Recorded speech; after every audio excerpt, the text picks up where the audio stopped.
Hi everybody, welcome back to Chem 161. We're gonna get started. I just had to finish my lunch real quick. Oh, I need the tablet too. Agenda items that are on the screen here right now. Last call for quiz number 3. Well, chapter 3 quiz. I keep calling it quiz number 3. And the lab worksheet for lab number 4. Those are due tonight. Get those in by the deadline. There's the tablet. Let's go over here. Hopefully everything works. Everything works. Okay, cool. Okay, so what we're going to do, we left off on this slide yesterday. I said, go ahead and try these if you had time over the evening or whatever. So I'm going to go over the answers right now. Let me put these on the screen. And we're not going to use the connect the dots approach. We are going to use the 5-step plan. And I'm going to do the first 1 or 2 following the 5-step plan very, very closely, like I'll talk about each step, and then I'll just sort of do the others quickly. All right, so let me write down the 5-step plan here. So 1 was count valence electrons. I got to write the word count.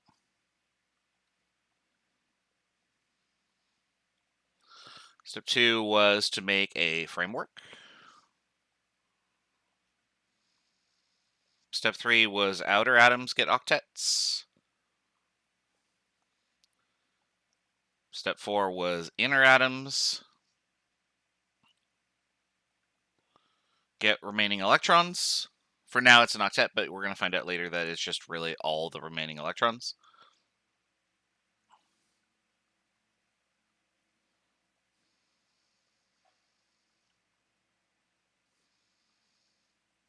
And then step 5 is multiple bonds, but only if you need them. Let's put that in parentheses. So we're going to do this with SO3. So if I'm counting my valence electrons for SO3, each sulfur is in group 16. That means it brings you 6 valence electrons, and then each oxygen, also in group 16, also brings you 6 valence electrons. 3 oxygens, so I have a total of 24 valence electrons to work with in my diagram. So that's the number of valence electrons. So we got that done. Now we're going to draw the framework. S is the central atom because it's listed first, so I'm just going to stick it in the middle like this. Then I will connect these with bonds. I made 3 bonds. Each bond has 2 electrons, so that's minus 6 electrons. So 24 minus 6 is 18.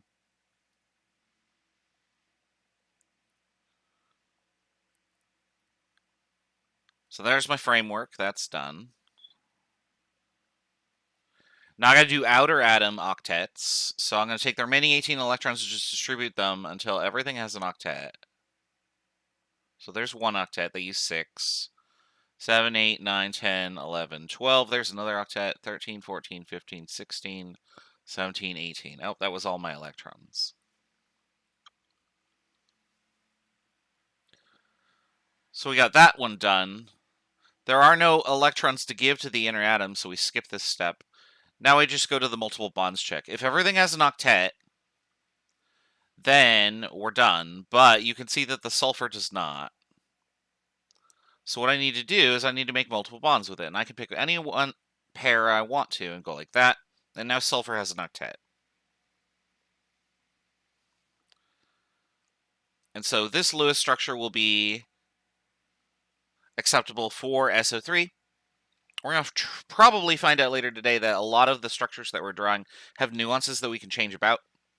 For instance, could I have used a double bond on the bottom left or the bottom right oxygen instead of the top one? And the answer is, sure, they're all equivalent, right? And then it turns out, yeah, they're all equivalent, but there's more to it than that. But for now, this is an adequate structure that will get us most of the way there. All right, so that's SO3. Now, if I do the same steps with carbonate, Can I fit this all on the screen? Oh, I can't because it's the rules fall behind here. So let me clear this real quick.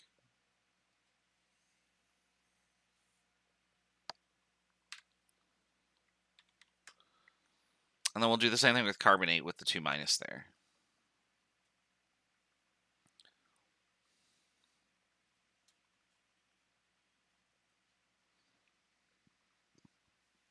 All right, so I've got carbon, which gives me 4 valence electrons. I've got oxygen. Each oxygen gives 6. There are 3 of them. And then this thing right here, in order to reduce something's charge by 2, I have to add 2 electrons. So you do want to include that in your structure.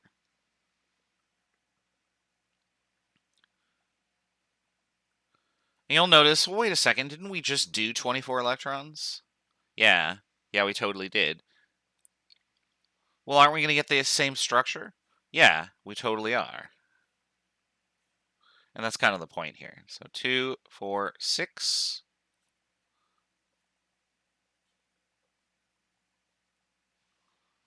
And then so we've done this and this. And I'm going to do outer octets 1, 2, 3, 4, 5, 6, 7, 8, 9, 10, 11, 12, 13, 14, 15, 16, 17, 18. That's all my electrons. Can't do inner atoms. There are no electrons left. Let's make multiple bonds. Yeah, that looks remarkably similar to what we just did, right? And it turns out that the shape is totally independent of the atoms that are involved.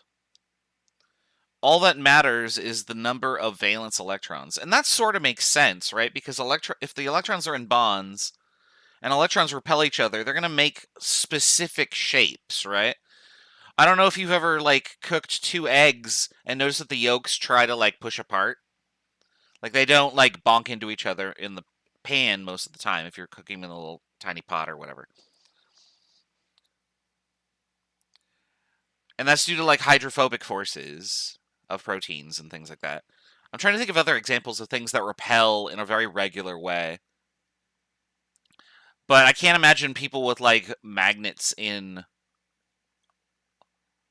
a bowl of, I don't know. I can't think of an example right now. But the result is that because we have the same number of electrons, we get the same structure. And this is actually sort of the build-up to geometry, which I don't know if we'll get to today, hopefully.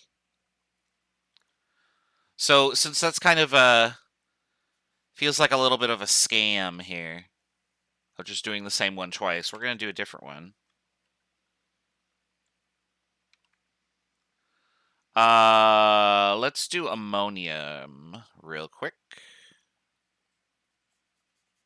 I'm going to stop checking off the list now here.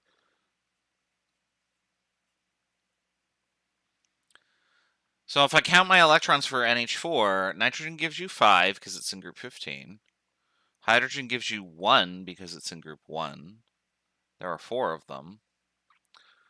And then to make something positive, I have to remove an electron, right? So I actually deduct an electron from my total here. So that gives me 8. Now, if you draw out the structure, you'll realize, wait a second, this is the easiest structure ever. Done. Right? That was all 8 electrons.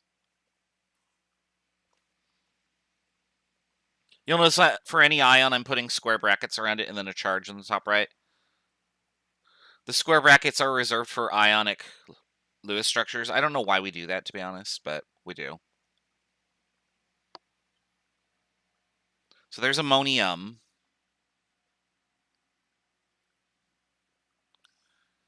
And we'll do one more before I just start writing the answers out. So let's do PCl3.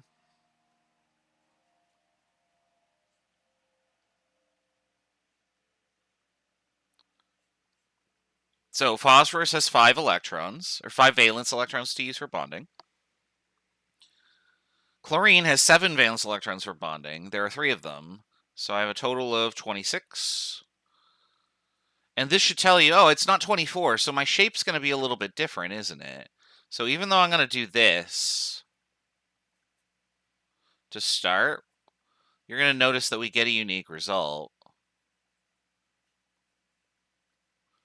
once we finish bonding, because now that I've done the framework and we do outer octets, 7, 8, 9, 10, 11, 12, 13, 14, 15, 16, 17, 18. You'll notice that, oh, I do have electrons left over. I can put them on the inner atoms, and so I'm going to do that.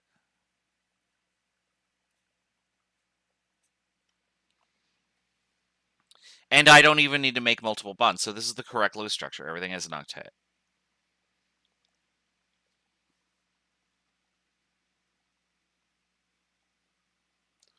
All right. Now, following these 5 steps, you should be able to get the Lewis structure for these molecules as well. So ClO2, let me count its electrons real quick. 7, 13, 19, 20. So that's going to be...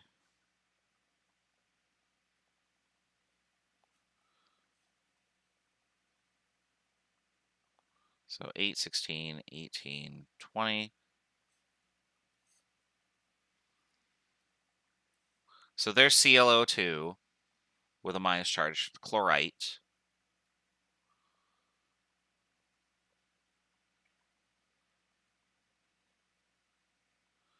And then we have NO+, which I should really count this.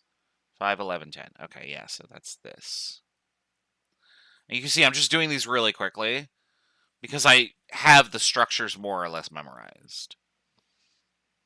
If I know the number of electrons, I can just draw the structure. And that's something that you can do over time.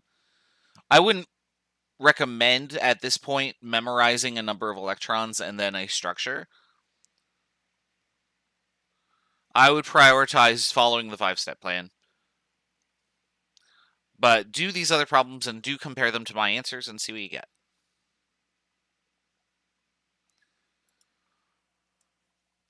Excuse me. All right, so we've only just introduced the octet rule here, and if you took 140, particularly with me, I emphasize that like the octet rule is sort of the most important thing when we're drawing Lewis structures. You want to get an octet. Atoms want octets. And we've sort of emphasized that here too. Atoms want to get octets if they're in ionic compounds. Atoms want to get octets when they're covalent compounds. Well, it turns out that there are some exceptions here. The octet rule is not this gold standard that is impeccable and we can never break it. It turns out that there are some circumstances where the octet rule is not a good approximation of what actually occurs. And so in this section, we're going to talk about those instances. Now, the first one is really obvious. You've seen it already. Hydrogen is too tiny to have 8 valence electrons. With only 1 proton and its Z effective is 1, it can support at most 2 electrons. After that, you start stacking electrons in the n equals 2 layer, and Z effective for those electrons is effectively 0. So those electrons won't stick. So hydrogen will only fill its n equals 1 shell. And to do that, it needs 2 electrons. So hydrogen follows the duet rule.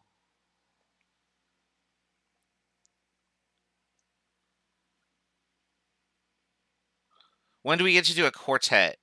You have to join a band for that. No, we don't actually do quartets. So the numbers in electrons are 2, 8, and 18. We're not going to do the 18 electron rule because we're not going to do transition metals, but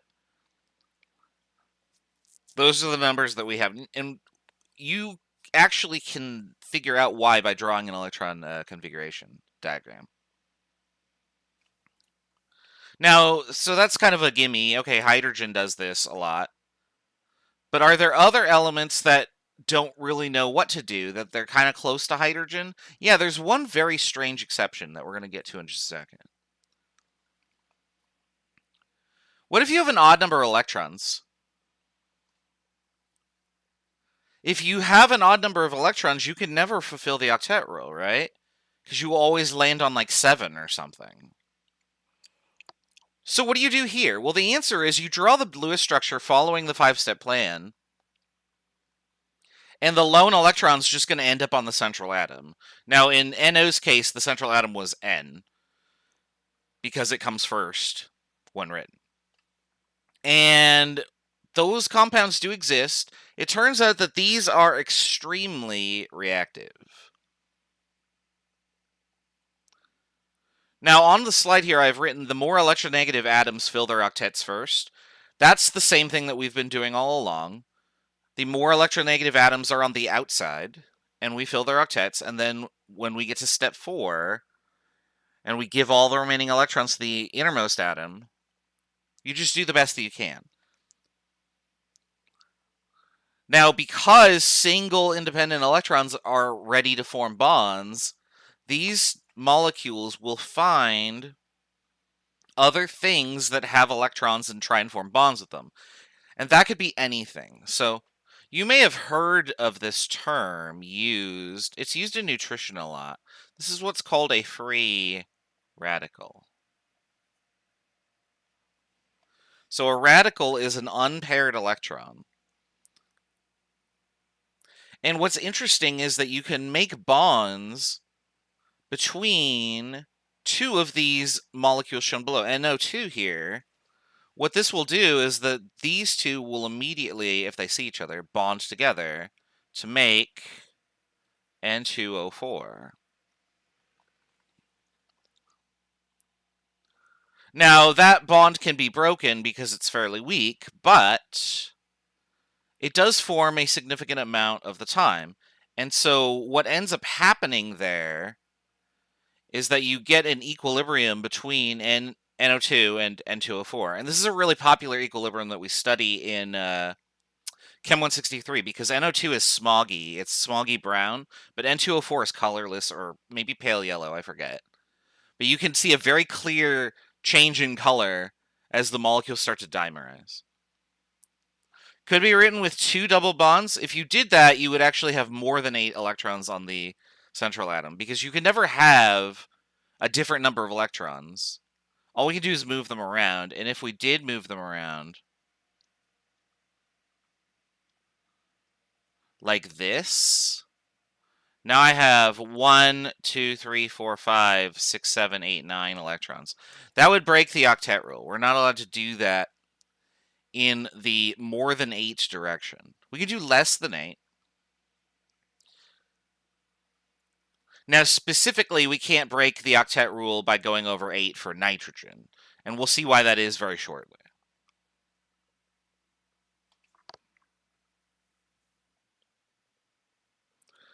All right. Here's the weird example I was talking about earlier. This is boron. For the first 4 elements, it's common to just settle for n equals 1 being full, and that's it, because helium is the nearest noble gas to them. So lithium and beryllium just pitch their electrons and have a full 1 subshell. But boron's a little bit confused. Boron is a nonmetal. Actually, it's classified as a metalloid, but it's more nonmetal than metal. And boron doesn't really know what to do. It could ditch its 3 electrons and make an ionic compound, but it has enough covalent character and enough electronegativity that it forms covalent bonds instead, and that puts it in kind of a spot, because if boron wanted to get to an octet, it needs to take 5 electrons, and that's a lot of electrons. Now, something that happens is that your cat yowls right next to you. No, you're not allowed to do that. He's sitting literally right next to my seat. No, go away. I'm trying to squirt him with water. So what ends up happening here is that instead of making an octet where it has to take 5 electrons total from other sources, so shared with it, it only ends up sharing its 3 electrons that it has with 3 other things, and it only ends up getting up to 6. Now you can imagine that being like this. So here's what boron looks like. And so whatever entities are sharing with it are also sharing its electron. And so you end up like that. But then on this side, there's nothing. So BF3 turns out to be very stable, and you might think, well, wait a second, why don't I just do this? There, now boron has an octet, right? And it turns out that's totally not what happens in this compound here. Do I show why that is? No, I don't. We're going to come back to that in a little bit when we talk about formal charge. Now, an interesting thing that will happen with BF3 is that if I have something that has 2 electrons, like this, boron says, well, I don't have anything to share, but if you want to share both your electrons with me, I'll make a bond. And all along we've been talking about how covalent bonds are involving the electrons from both atoms. This is the first example of something where a covalent bond is just 2 electrons given out of like charity to something that's electron deficient. So that's shown down here. That's this bond in red.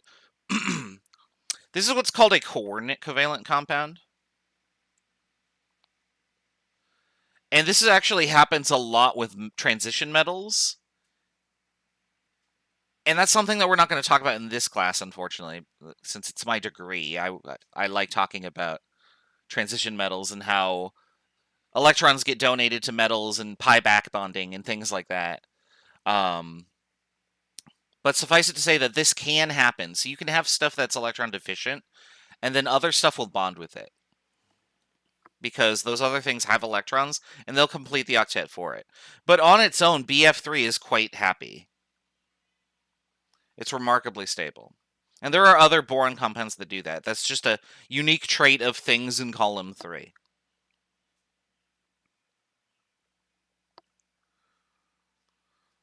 Now, the last type of exception that we're going to talk about is, can you go beyond 8 electrons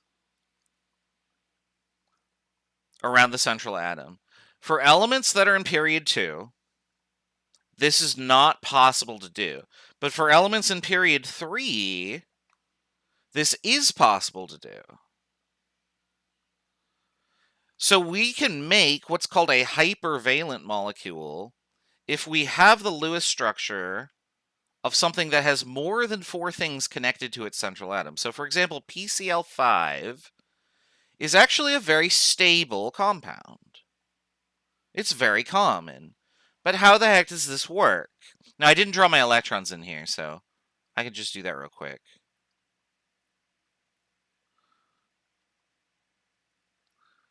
But if we look at the number of electrons around the phosphorus right here, the number of electrons we can count is, well, we have 10. Each bond is 2 still, right? Yeah, totally.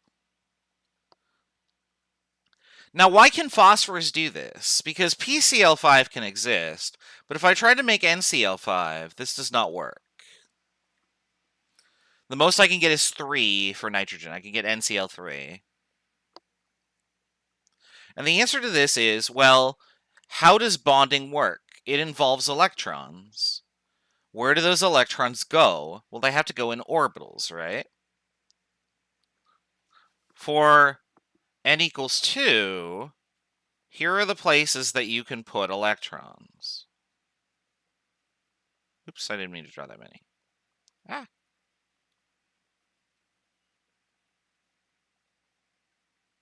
How many electrons can I set in there?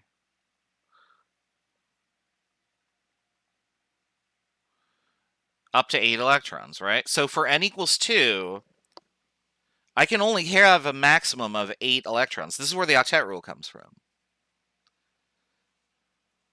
If I start with 5 and somebody shares 3 with me, they're going to fill in those remaining orbitals, right?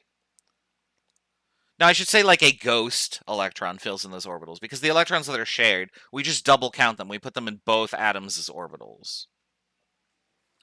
But what if I'm looking at n equals 3 instead of n equals 2? I grabbed the wrong pen there, but...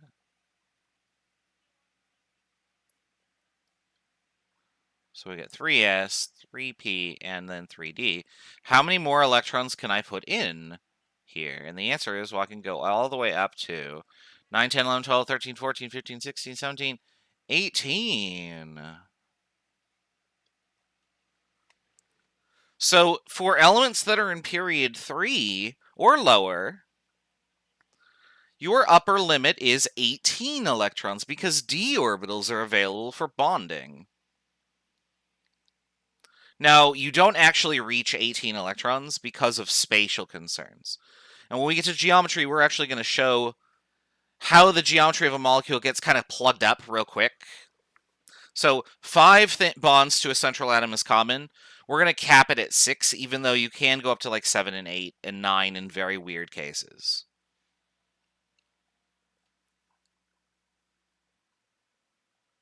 Oops. So this slide just describes everything that I just said. For n equals 2, you can have at most 8 electrons. That's 2s and 2p. For n equals 3, you have s, p, and d orbitals available, so you can hold up to 18 electrons.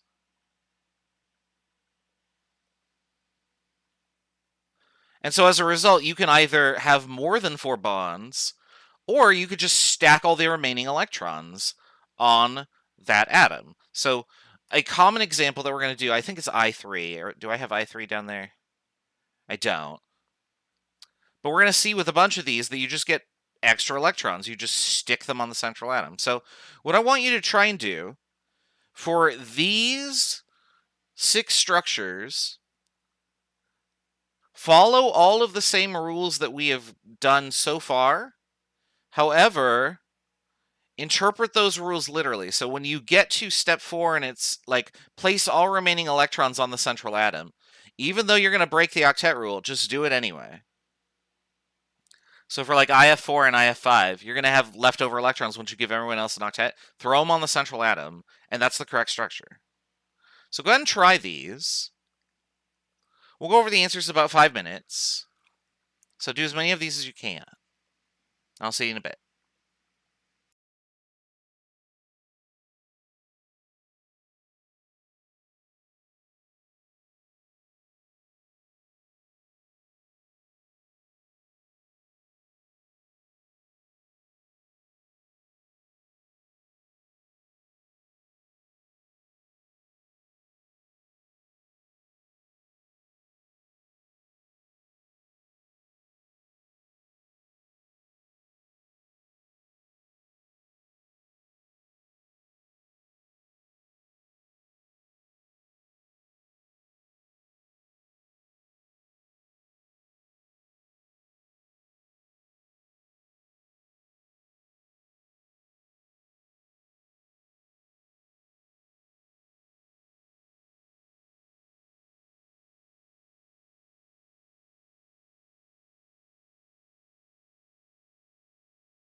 1 or 2 more minutes, we'll go over the answers.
All right, let's go over the answers here.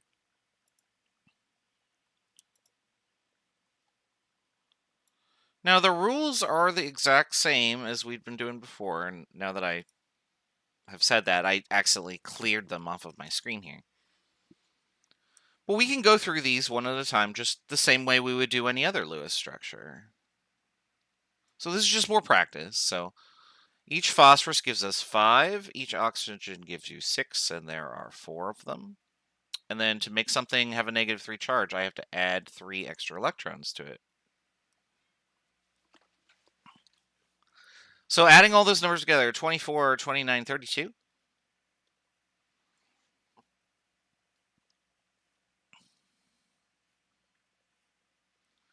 So I'm going to connect them all. 2, 4, 6, 8.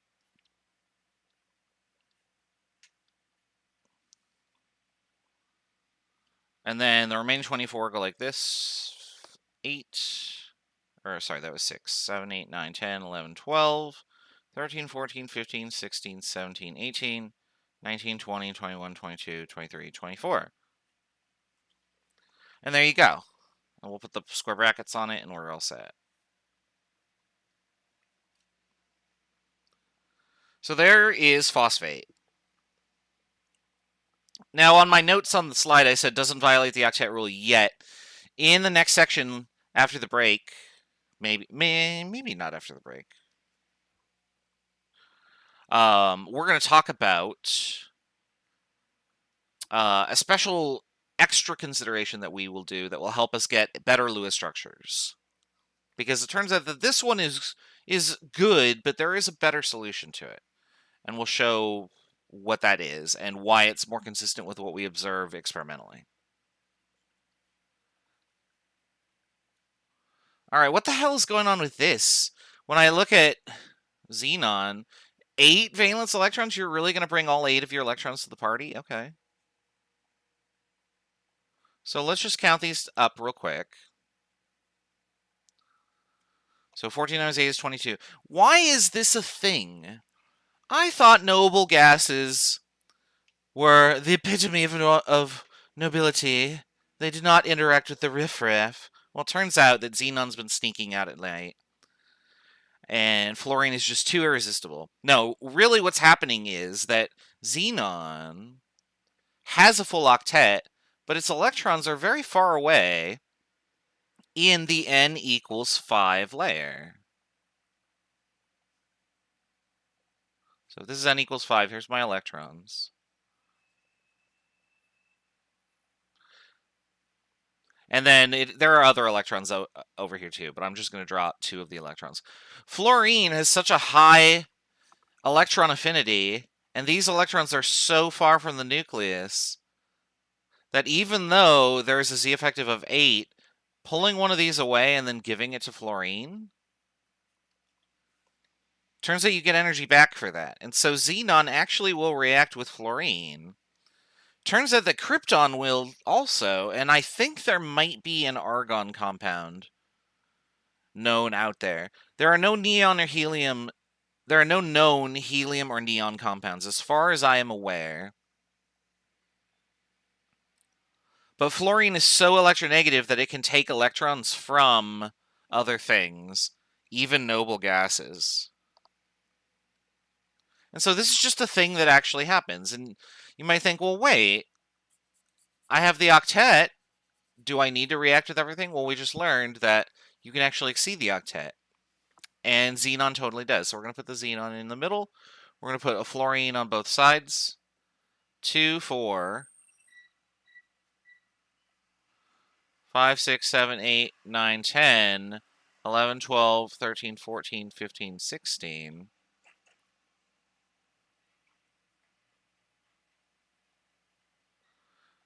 Did I miscount? Hold on.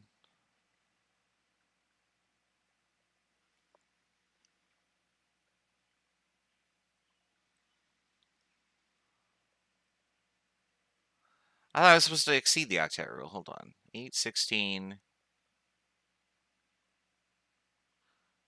2, 4, 6, 8, 10, 12, 14. Oh, I have 16 total used. So I'm actually doing this. There we go. That's what I expected. Okay. Fluorine and xenon are in an affair. Yes. So there we go. I miscounted. So here's these 4, and then 2, 4, 6, 8, 10, 12. Yeah, there we go. Okay. So I have 6 electrons that are left over. Where the heck do they go? Well, we just put them all in the central atom. And so you get something like this. I know that that looks really weird, but it's totally the correct answer.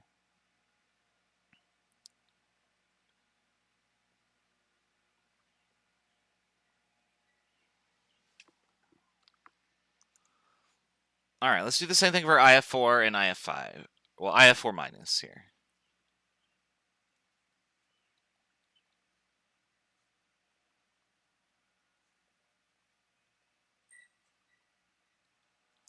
So the negative here gives me a +1. 28, 29 plus 7 is 36.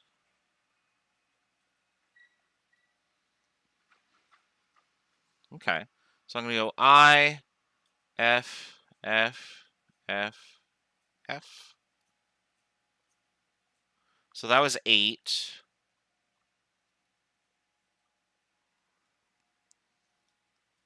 And I'm going to 2, 4, 6, 8, 10, 12, 14, 16, 18, 20, 22, 24.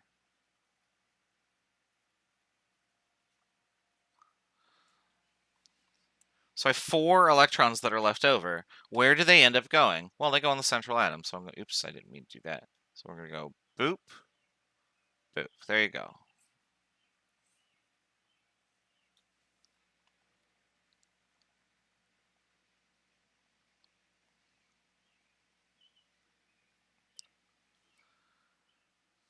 And then for IF5,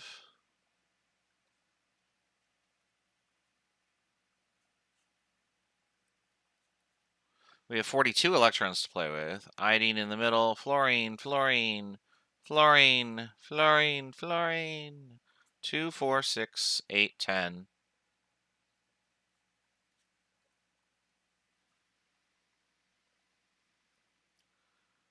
11, 12, 13, 14, 15, 16, 17, 18. Oops, hold on. 2, 4, 6, 8, 9, 10, 11, 12, 13, 14, 15, 16, 17, 18, 19, 20, 21, 22, 23, 24, 25, 26, 27, 28, 29, 30. And then the remaining 2 electrons go on the central atom. And we're all set. So there's the Lewis structure. Can you be more specific, Elon? Because we're just applying the rules as we've used them already. It's just now you have permission to add as many electrons around the central atom as you want to. So you get different shapes. They're just different.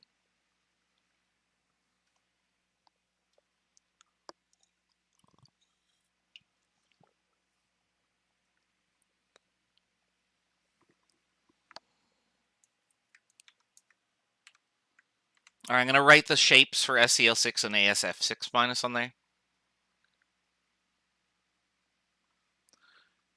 How do you know the charge? What do you mean?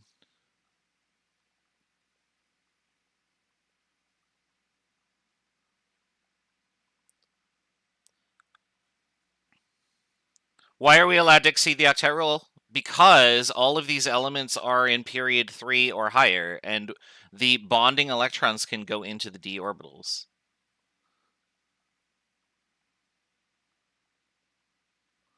Let me write these answers down for SCl6.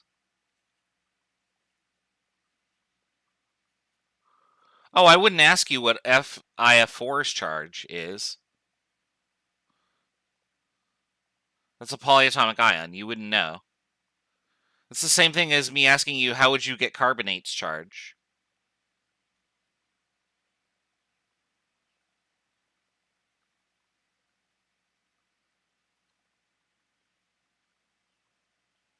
So there's SCl6, and then ASF6 actually is exactly the same.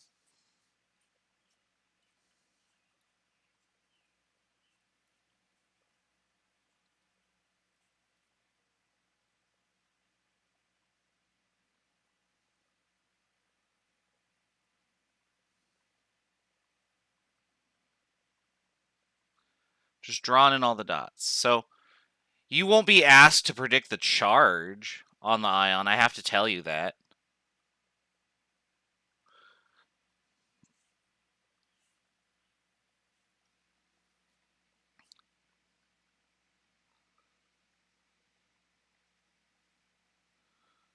I'm not asking you to predict charges here. Like PO4 3 minus, how do you know it's 3 minus? We've never talked about how to determine that. I've just told you it's 3 minus.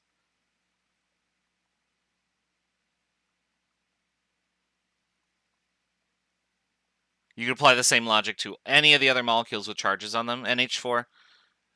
How do we know? It's positive. It just is.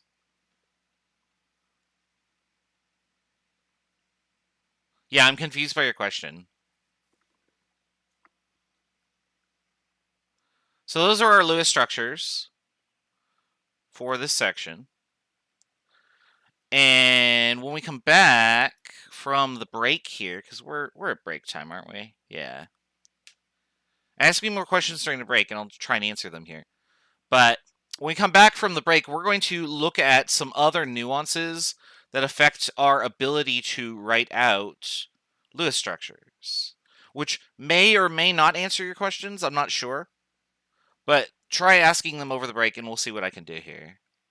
All right, so let me start the timer. And let me find the music again. And I'll see you in a bit.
So in this next section, what we're going to talk about is an extra sort of bookkeeping idea that helps us get structures that make a little bit more sense with what we observe experimentally. Because what we're doing right now, and we actually had a conversation about this in the chat, is the whole point of making Lewis structures is that we're making a model of what the molecule looks like, so that when we get to geometry, which is the next section you can see, that discussion will make more sense. That said, it is a model, and so the model is it's not perfect. It has its flaws. It does have issues with it. And a lot of these guidelines are sort of arbitrary. Like, what is the Octet Rule? It's really just a pattern. And the pattern only works for n equals 2 elements. So, and those are most of the elements we work with. So like carbon, nitrogen, oxygen, fluorine, they follow the Octet Rule every time.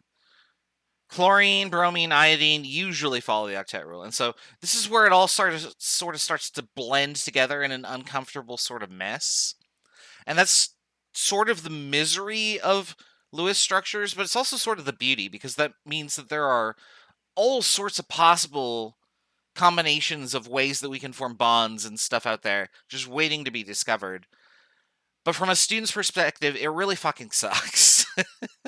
And I totally understand where, like, the issue comes from. That, like, where's the pattern? Like, how do I learn this? And so my best suggestion is to follow the 5-step plan. Just literally one step at a time, go down that list, and whatever pops out when you're done at the end is your Lewis structure. Now, once you've done your 5-step plan, we're going to apply this new concept to sort of modify our Lewis structure. Now, when you have drawn your Lewis structure and gotten to the end and you have to make like multiple bonds, sometimes you have options. So for example, if I did this, we have not discussed why I've always tried to make my CO2 molecule look symmetrical. Why couldn't I have done the thing on the right? Everything has an octet, right? Is it arbitrary where I put my double bonds, or is there a reason why one would be triple bonded versus one would be double bonded, or whatever? Turns out there actually is a reason. And the reason is everything to do with electronegativity and a concept we're going to call formal charge. So, which of these structures is the best structure on the screen? And it turns out it is this one.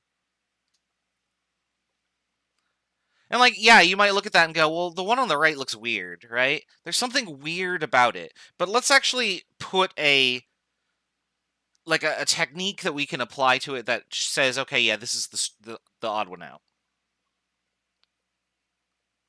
And so we're going to apply this concept. This is called formal charge. And formal charge is, what charge would the atom have if all electrons were shared equally? And so the way that this works is we apply a formula. So formal charge equals the number of valence electrons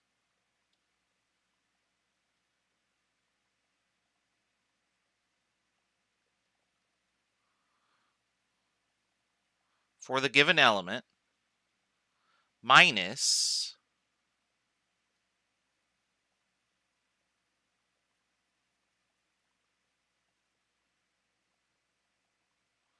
the number of available electrons around the element.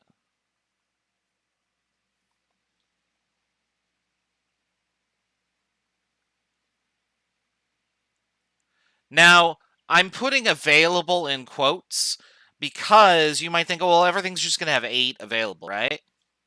Well, our caveat here, and this is where the interesting stuff is bonds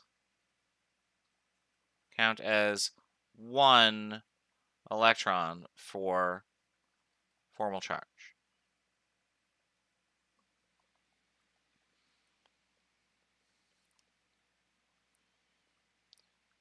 So what that means is that if something is electron deficient and an atom passes a pair of non-bonding electrons, it's effectively giving electrons away, right? So here I have 4 electrons, and if I counted one of these, I would have 6 available. But here, I have 2, 3, 4, 5 available. So by making multiple bonds, I am sort of shoveling electron density away from that atom. So making multiple bonds to carbon means that I am sharing more electron density with carbon. As a result, the oxygen has less of it. Now, oxygen's electronegative. It's very, very, very electronegative. It's one of the highest ones, right? Oxygen doesn't want to give away all of its electrons just wantonly. Like, here you go, I'm oxygen, have all my electrons. Said no oxygen ever, right? So, we want to strike a balance here. So let's calculate the formal charge for every atom here. So, how many valence electrons does oxygen have? 6. How many available electrons are around it? So 1, 2, 3, 4. And then bonds count as 1. So I'm going to go like this. 5, 6. 6 minus 6 is 0. So the formal charge here is 0. We're going to look at this one now. How many valence electrons does oxygen start with? 6. How many available electrons are there? 1, 2, 3, 4, 5. So this oxygen has a formal charge of positive 1. We have taken too much electron density away from it and forced it into multiple bonds. Let's look at this oxygen. Let's see what it does. So oxygen has 6 valence electrons normally, minus how many electrons are available? 1, 2, 3, 4, 5, 6, 7.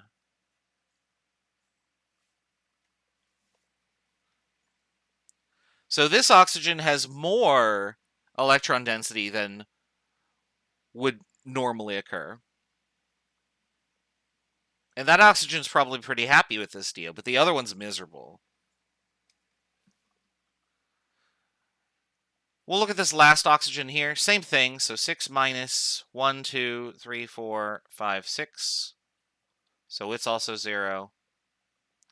And then we can do the formal charge for carbon. Carbon starts with 4 electrons. 1, 2, 3, 4. So its formal charge is 0. And then over here, carbon is also formal charge 0.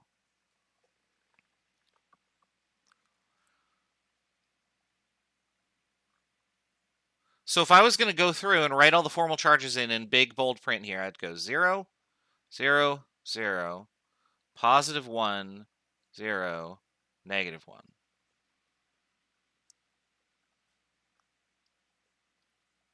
Okay, what does that tell us? Well, the best structure minimizes formal charges.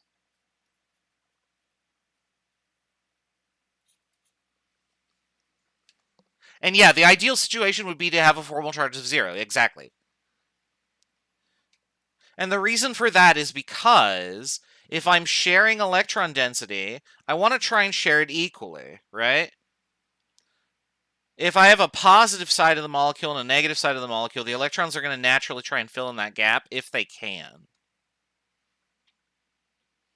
So if there's a way to do it, then the bonds will shuffle around so that they do.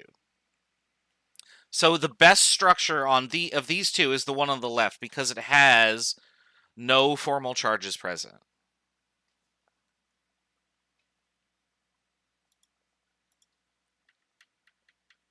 So there's our number and there's the structure. Now, if you're working with a polyatomic ion, it's impossible to get rid of all of your formal charges. And that makes sense because a polyatomic ion is charged to begin with, right? So for instance, on this structure here, the ion we're looking at is this. So I'm going to have a minus somewhere. And I can't not do that. So I have to have a minus somewhere. I'm not going to get all zeros. So your formal charges should add up to the total of the overall charge. So let's do the formal charges here. So we got nitrogen. Nitrogen starts with 5 electrons. How many electrons does it have access to right now? 1, 2, 3, 4, 5, 6. So there's its formal charge.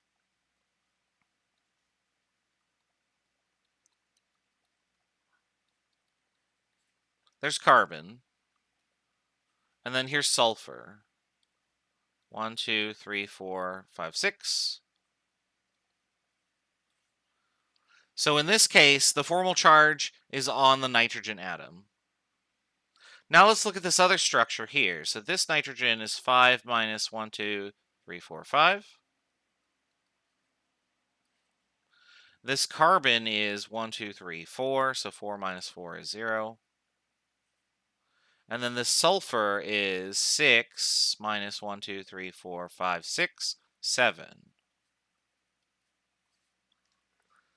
So if I look at our formal charges, I get negative 1, 0, 0, and 0, 0, negative 1. And you would think, oh, those are both equal. Either of them is okay, right? Well, wait a second. Okay. If I have to have a negative, I'm going to put it on an atom that wants the negative. Who wants a negative charge more? Nitrogen or sulfur? And you should be able to answer that question based on electronegativity and electron affinity and size.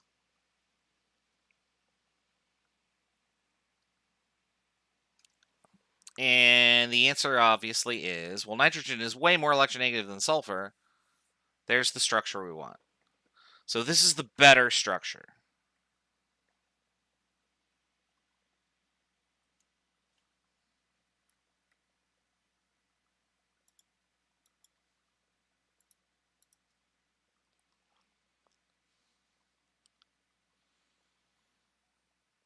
All right. Now, something to note, formal charges don't actually exist. These are just a model. But the formal charge model helps us answer questions about specific edge cases where, like, oh, I can make multiple bonds. Should I? And then the answer is, here's how you do it.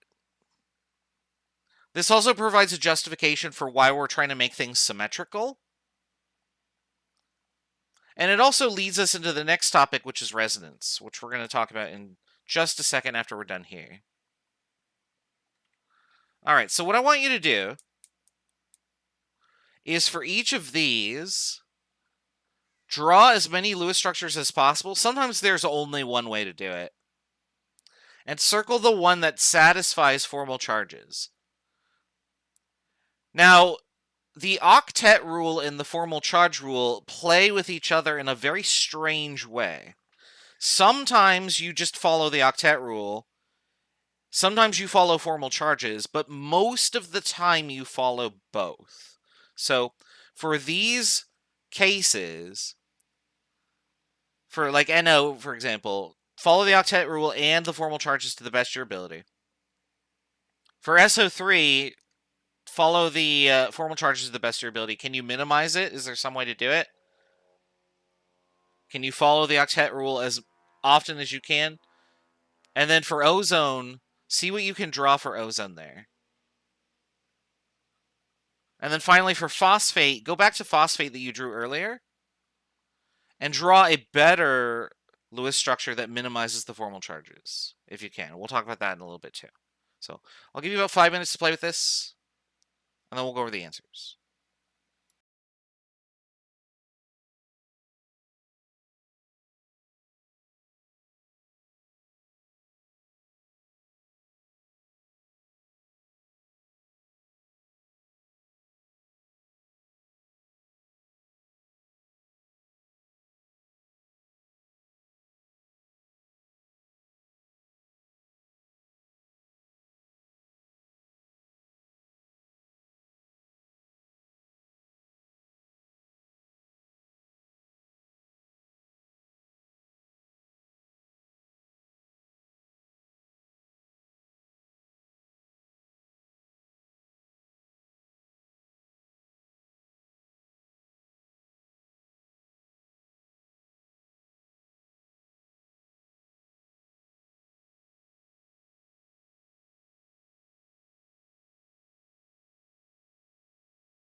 All right, 2 more minutes and we'll go over the answers.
All right, let's go over these exercises here.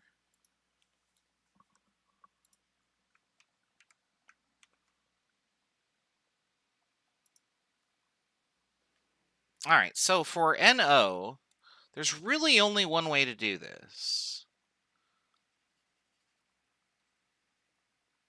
So NO plus, sorry. So we got 5 electrons plus 6 electrons, and then we'd lose an electron, so that should be 10.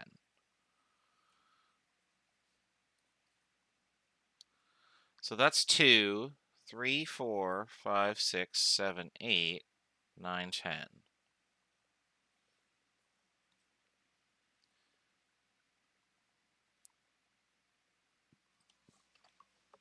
Now, if we looked at formal charges here, what we would find out is the following. So nitrogen normally has 5 electrons, but right now it only has access to 1, 2, 3 electrons. And this oxygen over here has access to,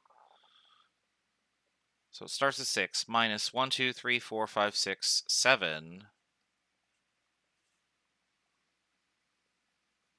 Like that. So not a great Lewis structure. Let's try making a double bond and moving it into here. So that would give us this.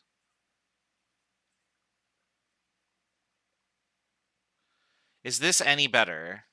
Well, let's see.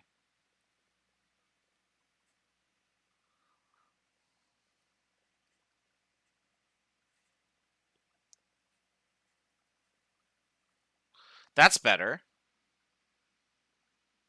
Right? That's a good structure. This minimizes formal charges. What if I did this instead?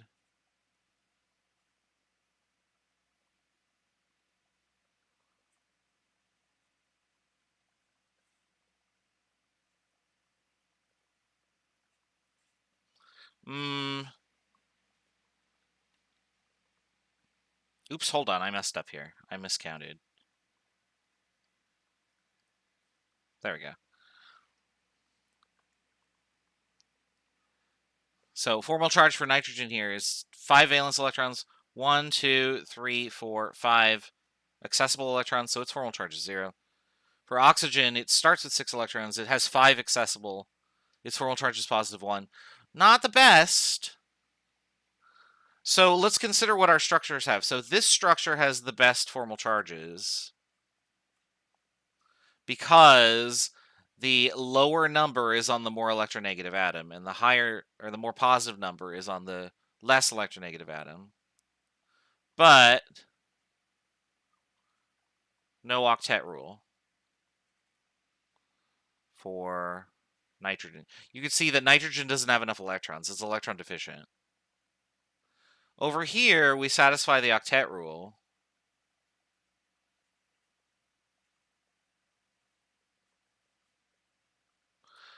But our formal charges are kind of weird, right? So what's the correct structure? And the answer is it's actually somewhere in between both of these. But either of these would be okay. Like, if there was a Goldilocks just right, sort of in the middle there, and it turns out that there totally is the possibility of something being in the middle, we just can't draw a structure for it.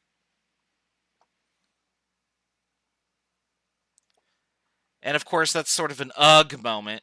What answer would I ask you to provide? Either of these for this case would be okay. Because we really don't have a priority here. Like, should I prioritize the octet rule? What about the exceptions? Should I prioritize formal charges? O is more electronegative. Yes. So you want it to have more electrons on it. So that means we need to have the 0. Oh, I see what you mean. You're thinking over here. So wouldn't this be the better structure and O should take all of the electrons? Well, we have too many formal charges here. So even though I can make oxygen negative, nitrogen being positive means the electrons are pulled even stronger in the nitrogen direction because it's so positive. So even though my oxygen wants the electrons, they're going to be pulled in this direction due to this. And as we reduce the impact of that, the electrons stop going in that direction, which is why one of these structures is the better one.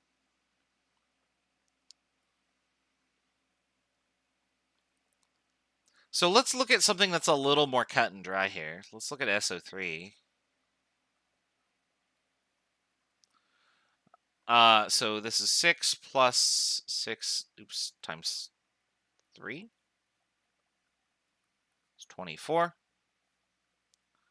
And that's going to look like this. 2, 4, 6, 7, 8, 9, 10, 11, 12, 13, 14, 15, 16, 17, 18, 19, 20, 21, 22, 23, 24.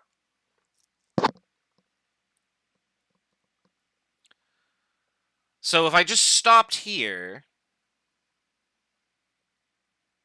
and did formal charges, I would get 6 minus 7 equals negative 1. 6 minus 7 equals negative 1. 6 minus 7 equals negative 1. And then 6 minus 3 equals what the heck? So obviously that's terrible, right? Yeah, oxygen wants the electrons more than sulfur does, but that much? With a positive 3, all my electrons are going to be sucked right back into the middle. So let's minimize our formal charges. So I'm going to make one bond, or one double bond to sulfur. And I'll leave the other two to be single bonds.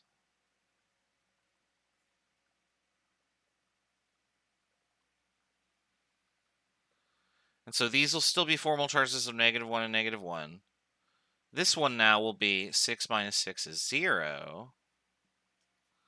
This will be 6 minus 4 is positive 2. That's still not great, right?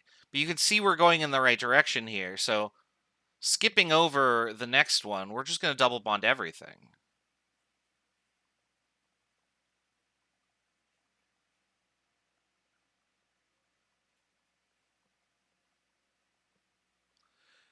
Can I do that? Can I make 6 bonds to sulfur? Yeah, because it's in period 3 or lower, right? It has d orbitals available. That's allowed. I can break the octet rule for elements that are n equals 3 or greater. So now I calculate the formal charge of this, and there are 1, 2, 3, 4, 5, 6 electrons available. I get 0. These are all also 0. So this is the best structure, where everything is double bonded. I have the least separation of charge here.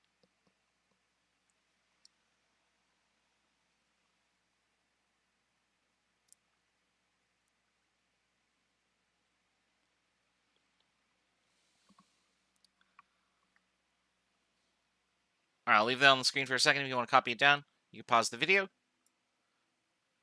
We'll go back up here and erase. And we'll look at ozone real quick.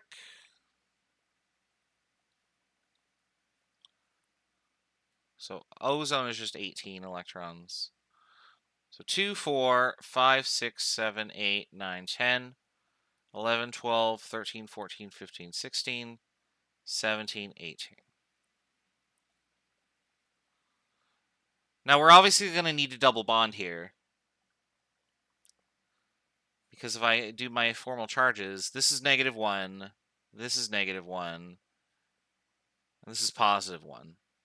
That's no good. That poor oxygen in the center is not going to just give up its electrons without a fight, right?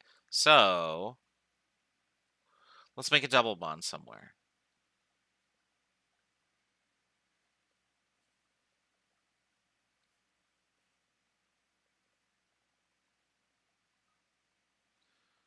So if I do this, now my formal charges become 0 for here.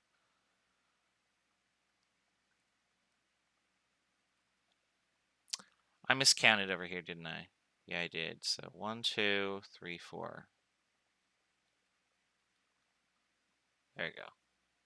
Because this should be 1 plus.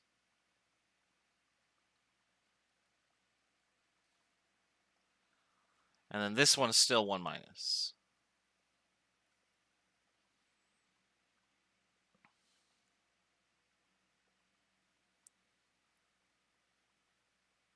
So that's better. We're neutralizing the formal charges here. What if we did this one, though?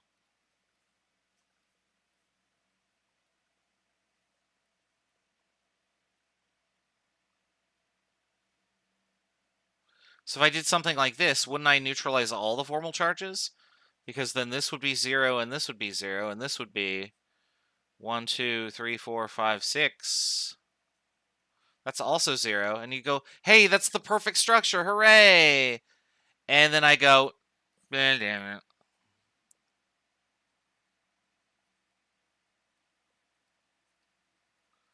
Can't do it.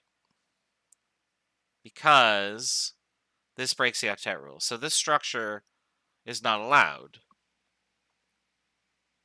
I cannot put that many electrons around oxygen. So this one's no good. Even though it does reduce the formal charges as low as possible, I cannot put 10 electrons around oxygen. It's a period 2 element.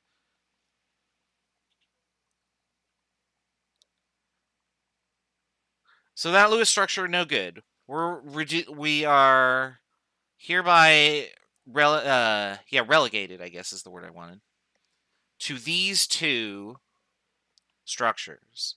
And of these, this one has the lower formal charges. So this would be the correct structure for ozone.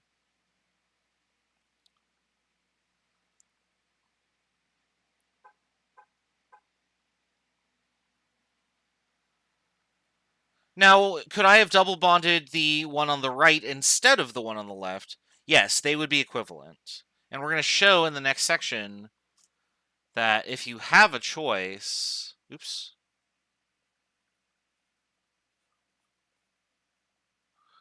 between which things you make a double bond to, that a special circumstance occurs. Finally, for PO4, let me write that down here. With a 3 minus charge, if we do the formal charges on our phosphate, let me just do it like this. This is how we drew the Lewis structure before.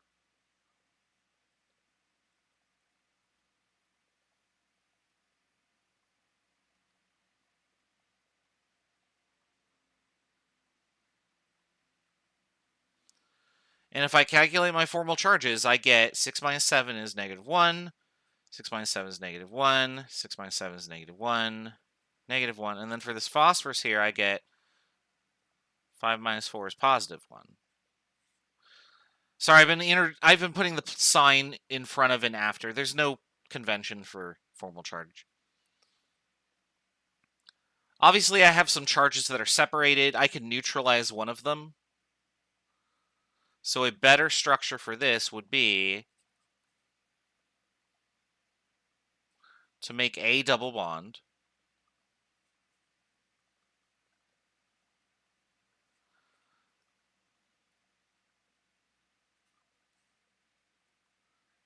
and the rest will be single bonds, because then the formal charges would be -1, -1, -1 for these. This becomes 0, and then this is also 0.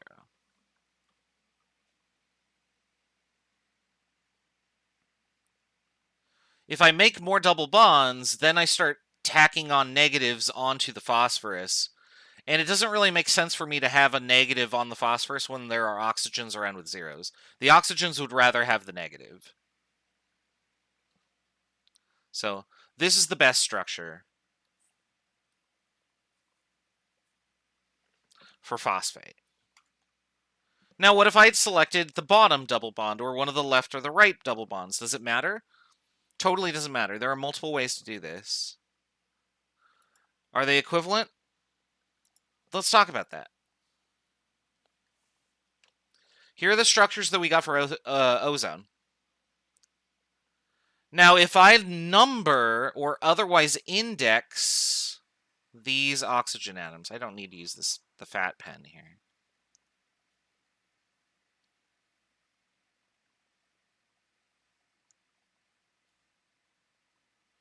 So I'm just numbering these atoms here. That's what the numbers mean. If I number these atoms here, they have distinct formal charges depending on which structure they are. On the left, atom number 1 has a formal charge of 0, but on the right it has a formal charge of -1. In both cases, atom number 2 is kind of screwed. It's always +1 for formal charge. And atom number 3 has a -1 formal charge on the left and a 0 formal charge on the right. Are these two structures identical? They're certainly mirror images of each other. Could I rotate it around and get the other one? Yeah, it would look exactly the same. But the identities, as we have numbered them, would not match up. So there are differences here, right? What would the actual structure of ozone look like then? Would it be the one on the left or the one on the right, or is it something totally different? And the answer is that for all intents and purposes, for all the rules that we have done for Lewis structures today, these two are functionally, and the key word here is functionally, equivalent. Right? They have the same formal charges on different atoms. They have the same number of electrons around different atoms. There are the same number of single and double bonds. It's virtually impossible to tell these two things apart because all oxygen atoms are identical, right? If you end up in a situation where you have functionally equivalent structures, the correct structure is the average of both structures. So what that means is that in ozone, you don't have a double bond and a single bond. You have two bonds that are equivalent, that are sort of akin to having a 1.5 bond. So it'd be something kind of like this.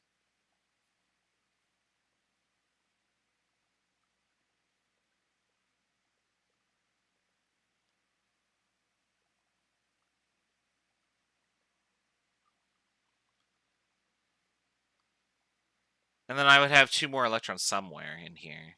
I'll just put them right here for now. That's fine.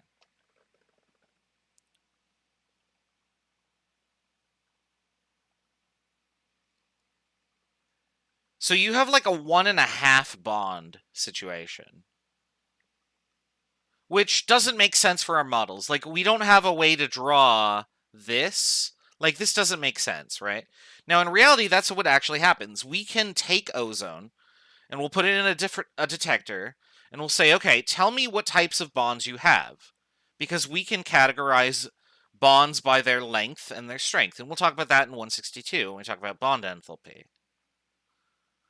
Bonds have very specific bond enthalpies that tell us how long they are or how strong they are. And so in this case, we're going to talk about strength. And so the single bond is weaker than the double bond. But what we observe when we analyze ozone is that both bonds to atom number 1 and atom number 3, these bonds are equivalent.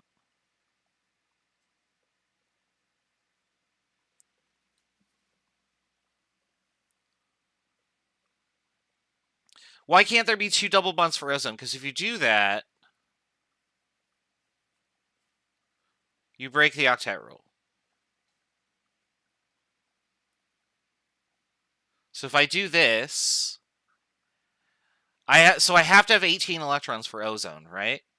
Because it's O3, right? So here I have 2, 4, 6, 8, 10, 12, 14, 16, 18. I have to use all 18 electrons, and I break the octet rule when I do that. So I can't make a double bond to both on ozone. And the reason for that is you cannot break the octet rule for elements in period 2, because there's nowhere to put those electrons. All those orbitals are full.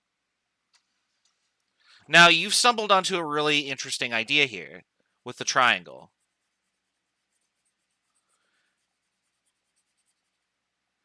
And the triangle is... This is going to make you mad. I can already tell. Because why couldn't we just do something like this? Right? Not only does everybody satisfy the octet rule, all of the formal charges are 0. This seems perfect, right? Until you consider the following. What are the angles in a triangle?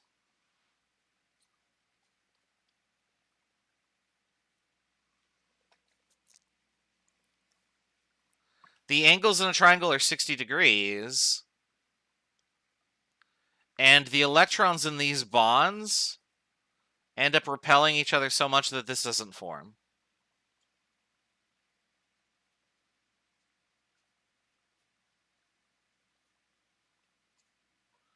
And this is a phenomenon called ring strain, which we talk about in 262. Now, if you drew this, I would have to give you credit for it. However, now that I've told you about it, you can't draw it. Because on paper, it looks perfect, right? This is the answer that we want. Everything seems great. And then I tell you, well, ring strain is a thing. And it's not what we observe. What we observe is this. And again, this is all super frustrating when it comes to, like, okay, how do I get the right answer every time if you're just shooting my answers with these supposedly arbitrary conditions? And the answer is, we kind of can't. Lewis structures is probably one of the most frustrating things for me to teach, because a lot of this is arbitrary and a lot of this you just pick up as you learn. What I'm giving you is like the framework to get the right answer probably 85% of the time if you just look at a molecule, but the other 15% of the time you're going to see these weird exceptions, like ozone. So what's the deal here? How do we summarize this?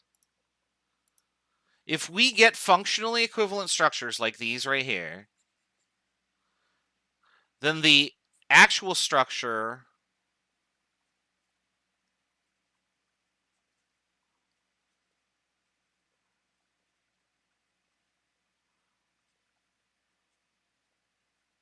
will be the average of any of these structures that we used. These right here are called resonance structures.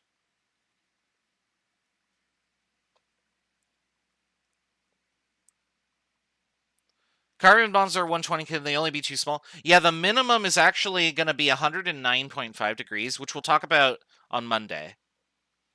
Not Monday, sorry. No, actually, yeah, it will be Monday because we have a review on Wednesday. So we're going to talk about geometry on Monday because we've gone a little long here. I just got to get through resonance before the period ends. So what is a resonance structure? When you have functionally equivalent structures that differ just by where you put your double bond or your triple bond or whatever, you can move around the double or triple bonds. Those are going to be averaged together to give you the true structure that is observed.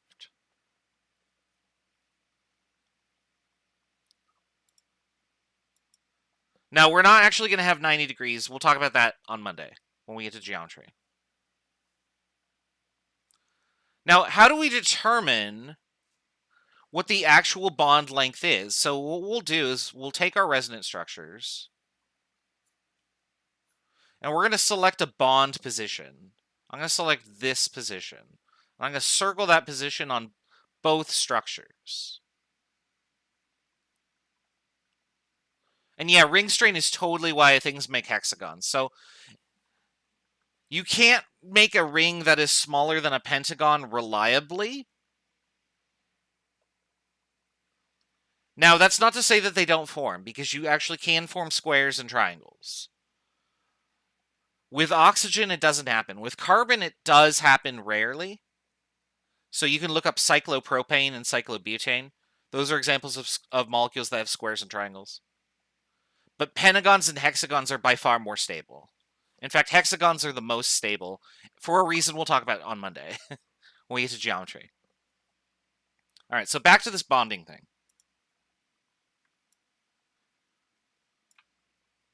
So if I'm in a situation that resonance structures exist, because I can shuffle around this double bond and get functionally equivalent structures,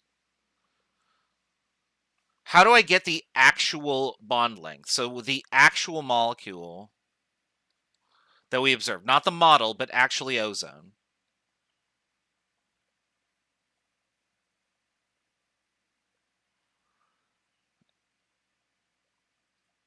So bond length and strength are related to whatever number of lines we write.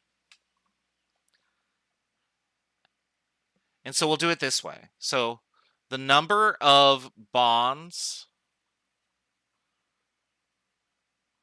So this is going to be across all resonance structures.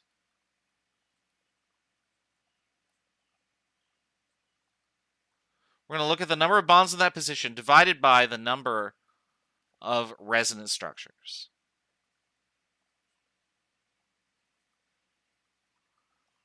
Because we're going to take the average bond, right? So I have a double bond and a single bond. What would the average bond be? Well, it'd be 1.5, right? And so the way that we calculate that is how many bonds are in this position? Well, there are 2 here and 1 here. So a total of 3. How many resonance structures are there? 2.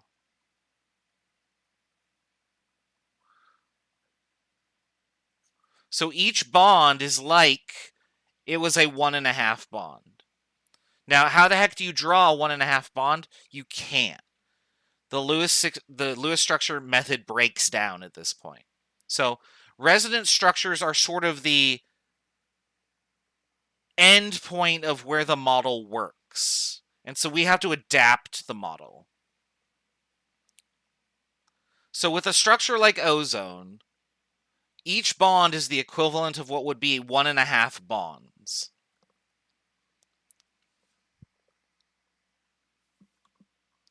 Let's look at another example of that. I think we're going to do nitrate on the next page, but I'm going to do it here. So if I look at nitrate, we get this as our Lewis structure.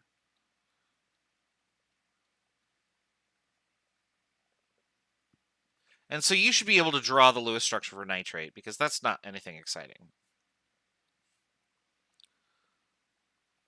But I could move the double bond to any of the other positions. I could have it in the bottom left position.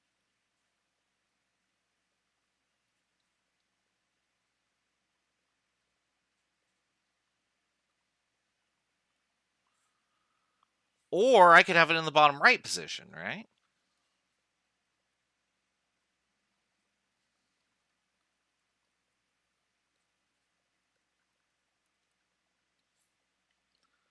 So let's do the same sort of analysis. What's the average bond length? I'm going to pick the top position here. I've got a double bond, a single bond, and a single bond. So how many bonds in this position? 4 divided by how many resonance structures? There are 3. So this is the equivalent of 1 1/3 bonds.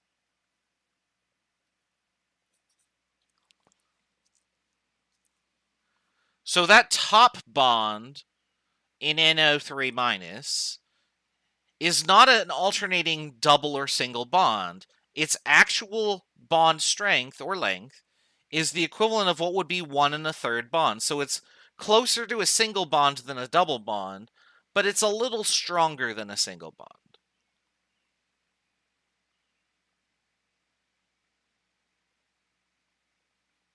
Now I could do the same analysis for all of these. If I picked this bottom left position, you would notice that I'd get the same thing every time. And if I pick the bottom right position, I would get the same thing every time too. And that makes sense, right? Because what are all of these electrons trying to do? They're trying to balance out whatever the charge is over them, right? So if I have a negative charge and all 3 of these oxygens want it, it'd be like sharing a third of an electron, wouldn't it? And that's why our bonds are like 1 1/3 bonds.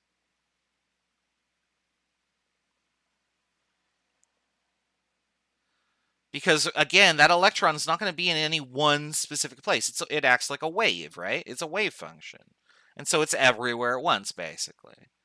So the effect of the charge that we feel is, oh, the -1 charge is split equally. Yeah, it's like sharing the Xbox. There you go. Now, you wouldn't say that all of your siblings have a third of an Xbox each if they're all sharing it. But if you took the average of how long you get to play, you get the Xbox 1/3 of the time, right? So in a way, you could say it's like they have a third of the Xbox. Just if you took the average over a very, very long interval. So that's where this is coming from. And with resonance, when we get these weird situations where we have extra electrons and we have to make a double bond and end up with these resonance structures, the actual structure that we're going to observe for the molecule is somewhere that is the average of all of these resonance structures. Now, a thing that is done for resonance structures is that we use this double-headed arrow just to point between them. So if you were in class and I said draw all the resonance structures, you have to indicate them by drawing all the Lewis structures on paper, and then you put this double-headed arrow between them, just to say, okay, these are resonance structures.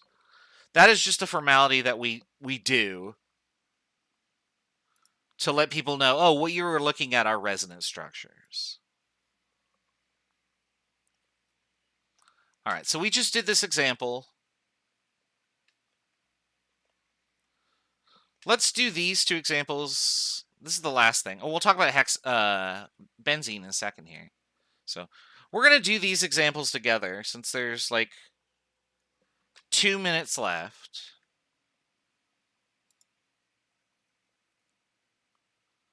And I'm clicking on the wrong thing here.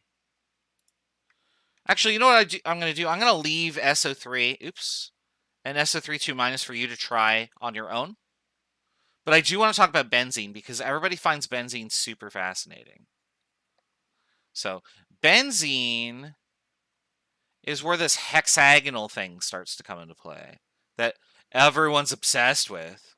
But the reason that you're obsessed with it is because it's a really strong material. So this is benzene. And so if I draw the Lewis structure for this, what we find is that there are... Oops, let me do it. Let me be consistent with what we've been doing.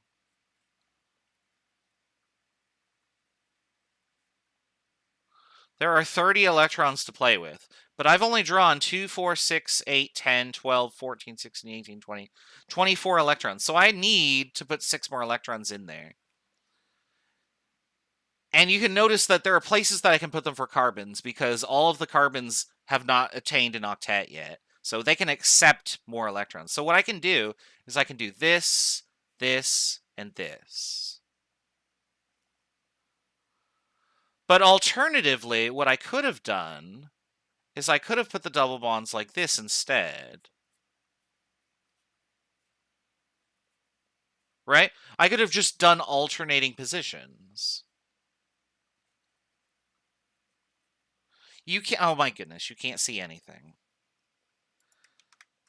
I didn't hit the button, so don't worry, you can't see anything now because I've erased it all, so we'll start over. You're just hearing me talk excitedly about benzene. Yeah, I'm not showing the screen.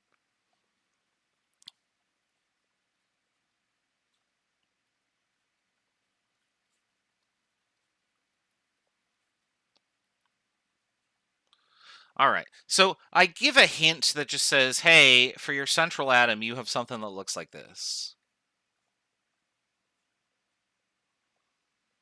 So there's my benzene. I'm going to connect all my H's. Yeah, sorry about that. Yeah, I looked over and I was like, wow, I don't see anything. I'm the worst at whiteboard. So there's my benzene ring, but when I do this, I've only used 24 of my electrons. I still have 6 electrons to go, so 2, 4, 6, 8, 10, 12, 14, 16, 18, 20, 22, 24. So I have 6 more to put in, and it turns out that this is the way that I can put them in.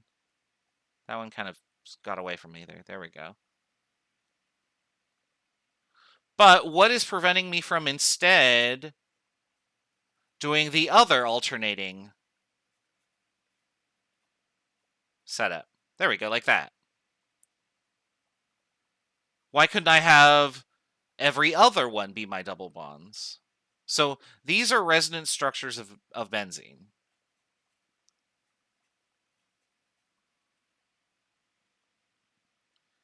And we can do the same sort of analysis. So if I look at this position here, you can see that I have a 3/2 bond because there are 3 bonds over 2 structures.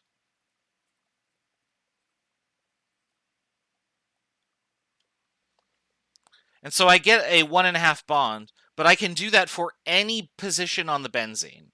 And so what I end up getting is this very regular shape where all the bonds are the same length and strength. And so benzene rings are very, very, very, very strong. Now, if you rip off all of the hydrogens and stick a bunch of these benzenes together, you get a material called graphite. And if you look at just one sheet of that, you get a material called graphene.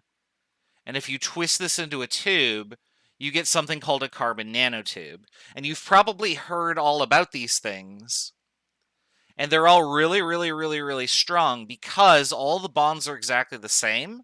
They all have the same strength, which is better than a single bond. It's 1.5 bonds or so. And it's a very regular pattern. So the idea of resonance is important because it helps us get to the idea that, oh, all of these hexagons are all the same in these molecules. Because if I drew graphene, it's literally just a bunch of these double bonds forever across a giant structure of hexagons.